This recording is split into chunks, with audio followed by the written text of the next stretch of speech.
So yeah.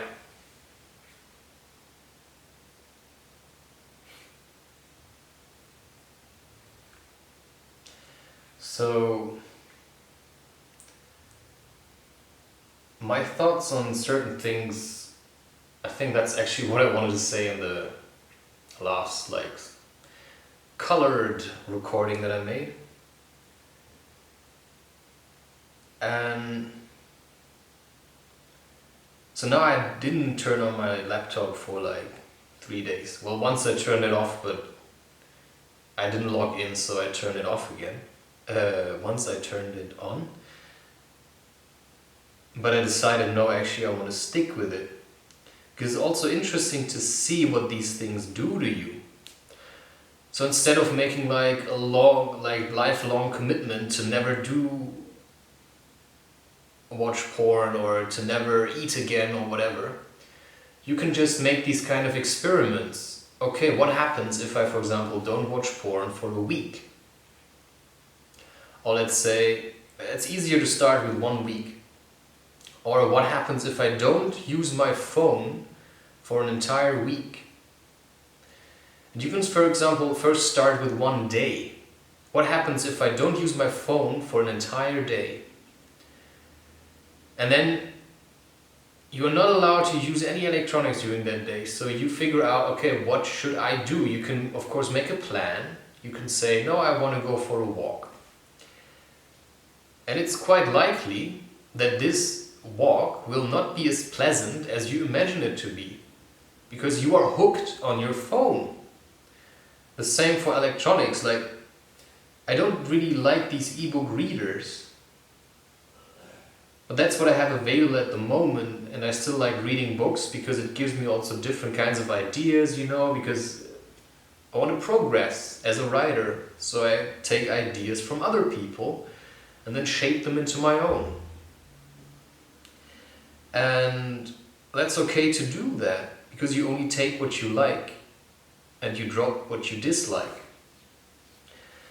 And so normally I would wake up with this mindset, I have to write today, because you start doing something and then you want to do it every day. But it's gonna get boring. It's like eating the same for breakfast every day. But because you said once, oh, I like this, so I want to do this every day, you kind of stuck into this, you're stuck in this mentality, oh, I have to do this every day, no, because I said so. Well, but if it's you that said it, you can also unsay it in a way. Because just saying it doesn't matter, because it's about what you do that shows who you truly are. You can say, oh, I will love you for the rest of my life. But if you constantly sleep with other people or flirt with other people, then you're already cheating. So, what you're doing shows much more who you are than what you're saying. And that's about, maybe I said I will never watch porn, but then you see me doing it again. So apparently I wasn't true to my word, so I don't have to feel ashamed. I just have to realize, okay, my method didn't really work. Or I tried to drop the method of watching porn too quickly. But of course the resolution to the end should be to never watch it again. But you should never forget that it's stepwise to get there. So you don't manage to run up 1,000 stairs or steps in 1 day maybe. Maybe first time you only manage 200. And the next time you manage 400. And then in the end you manage 1,000. And then you can do the 1,000 up and down again. So it's always gradually that you improve. You don't just from one day to the other become a master chef. No, it's years of experience. And being persistent. So if you want to drop masturbation as a method to feel good, and you would rather be feel good being a father or a mother, then you can gradually, work towards it. Because maybe you made a decision today to give in and masturbate. It's okay. You crashed. But maybe you manage for a whole month already to go without. And then you crash again. And then you try another time. For example, with drinking coffee, I always try to completely stop drinking coffee. But there's a part of me that still wants it. So if I deprive myself of my feeling, I actually like drinking coffee. I like the process of making it. I like the way it makes me feel. But, if I say I never want to drink it again, then I maybe manage for a couple of weeks, a couple of months, but because a part of me still wants to drink it.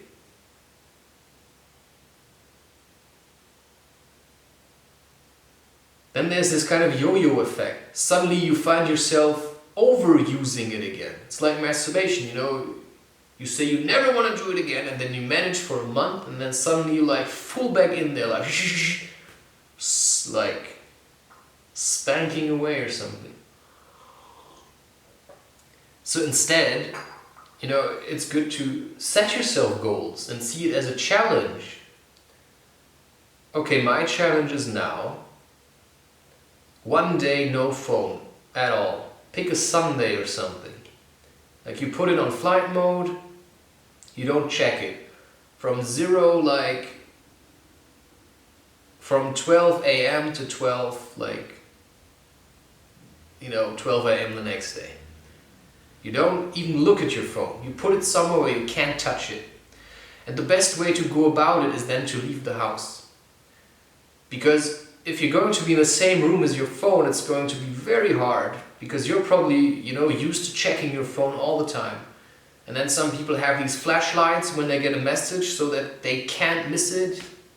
That's how dependent they are on this kind of adrenaline rush. The dopamine that enters your system. Like this feeling of happiness. Oh, I got a message. Somebody loves me. You leave the house. You keep yourself busy. Like stay away from the place where your phone is as long as you can.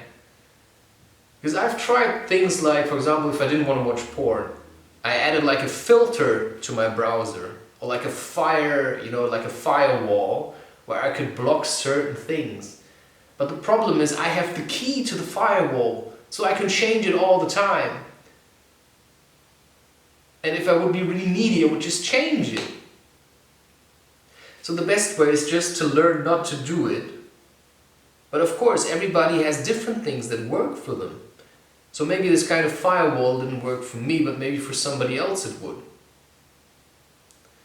But you always, I'm quite a smart person. I can just work myself around these obstacles, because if I really want to get to porn, I will find a way, somehow. And then maybe in the end I won't watch porn, but I will just look at images, and I can just find them if I search for them. Like I don't have to watch a video, anything works if you're desperate.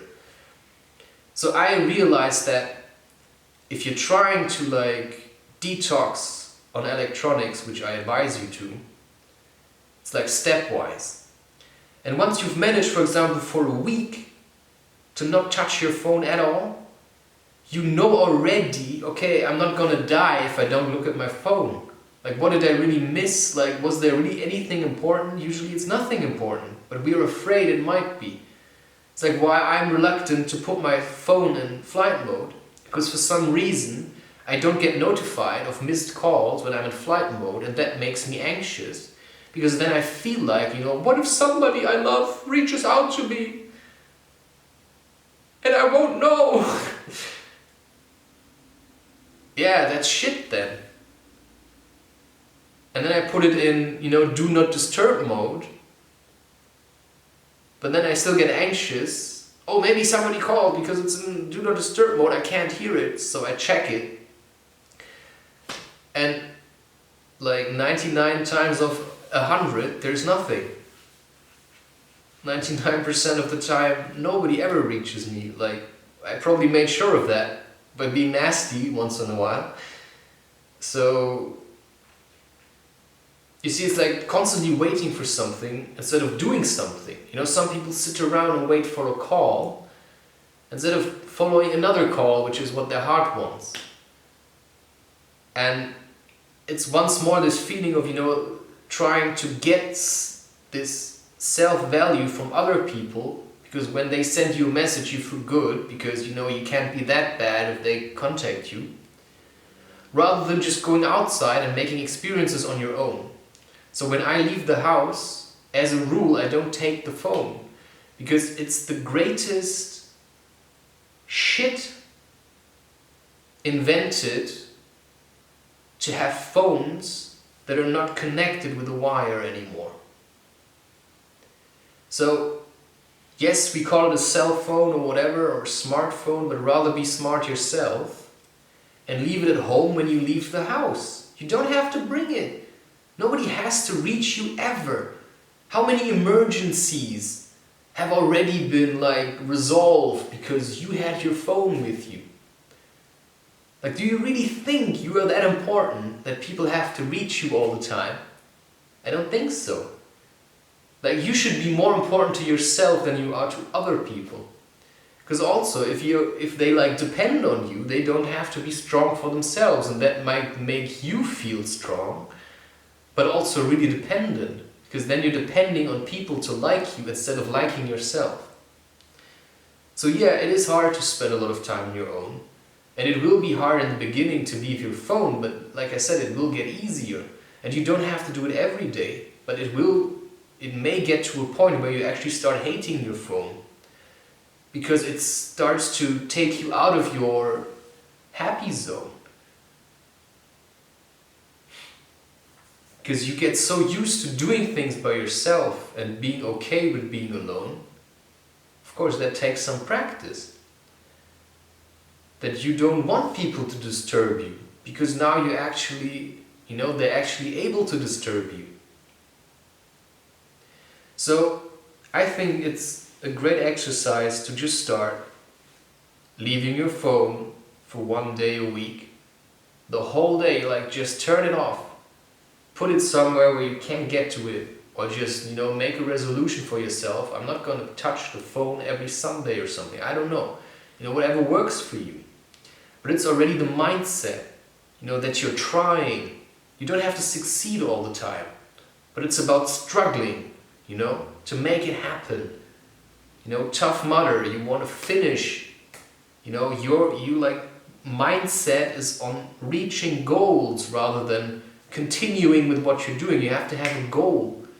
And the goal could be to be okay on your own. Because that's actually what gives you the most freedom. So your goal could be, I want to slackline, or, I want to manage to run every day or something. If that's something you want to do, I don't want to do it, because I don't want to do the same thing every day. I want to have every day a bit different. So today I don't really eat a lot, and then tomorrow maybe I'll eat again.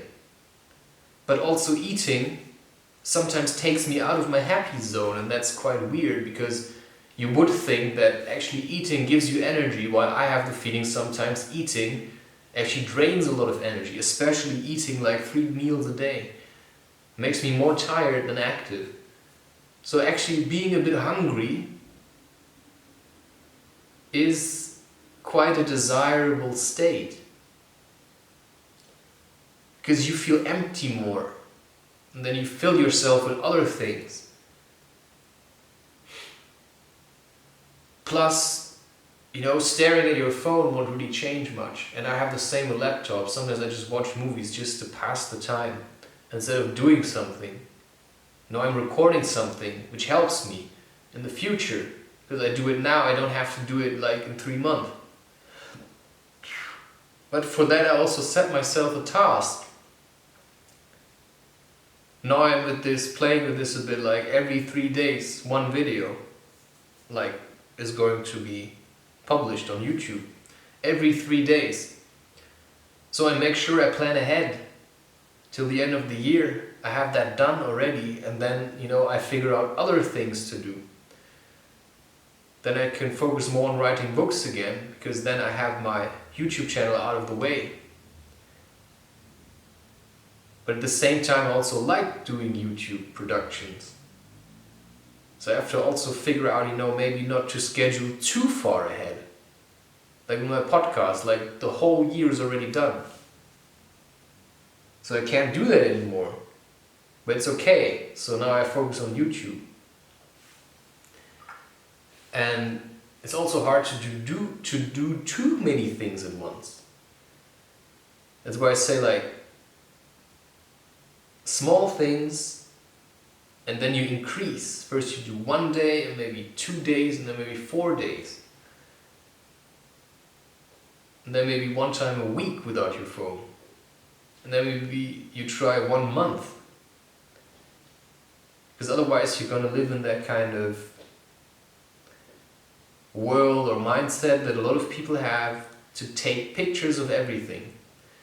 And that's why I started to dislike photography at one point. Because I felt like taking pictures of everything.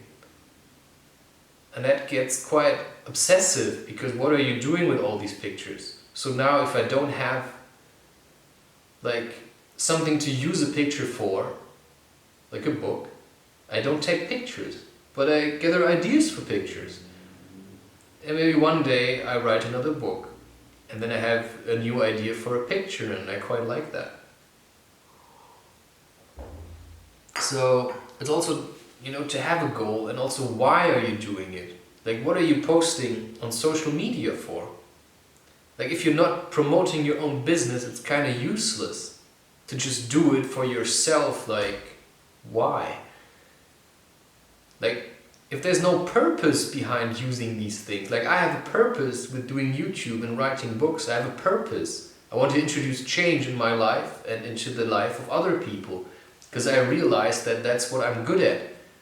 But if you're not very good at it and you're just trying to like say, oh, I'm awesome, but you don't feel that way, then why do you do it? Then stop doing it until you find something valuable to give to society. But for that you need experiences. And if you don't go out there and make experiences, then you've got nothing to talk about. That's just a fact. Then you're just like taking pictures of yourself eating. Well, what if you don't share it? Like, you cannot capture feelings anyway, really. But you can just try to get better at whatever you're doing. And for that it's also good to not share everything. To be like conscious about what you share, because it's still your life and not everybody has to know about this. So what's your goal? Like, to be the ultimate liar that everybody like thinks is so awesome while you have your struggles too? I like to talk about my own struggles because, you know, that makes me also more genuine. Because I have struggles, I'm not perfect, I don't have to tell you how awesome I am and do like guided meditations all the time, because I can rather talk about my experiences than, you know, telling you about things that I find unnecessary. But anyway, check. Oh, I still recorded that. How amazing.